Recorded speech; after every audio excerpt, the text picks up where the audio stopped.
Hello everyone. Today I'm diving into the game-changing agreement between Saudi Arabia and Eritrea. This historic deal aims to boost bilateral relations and tackle pressing socio-economic issues. Let's break it down. First, a bit of background. Saudi Arabia and Eritrea share a long history of diplomatic and economic ties, primarily shaped by the geopolitics of the Red Sea. This new agreement marks a significant step forward amid ongoing regional dynamics.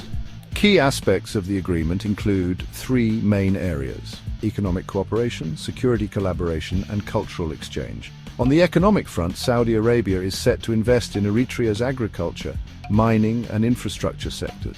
These investments are projected to boost Eritrea's economy and create much-needed jobs. Additionally, both nations agreed to reduce tariffs and eliminate trade barriers to foster mutual growth.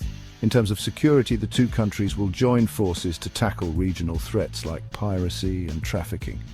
They've committed to intelligence sharing and joint military training.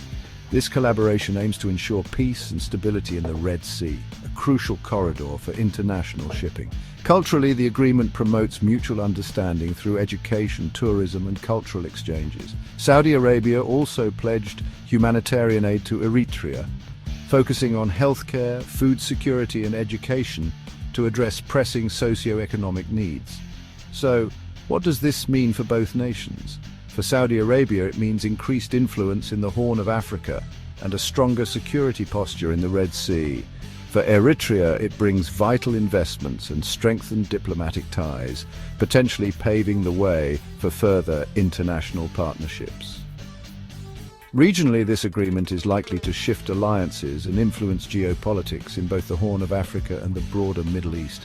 In conclusion, the Saudi Arabia and Eritrea agreement is a strategic partnership poised to deliver significant economic, security, and cultural benefits.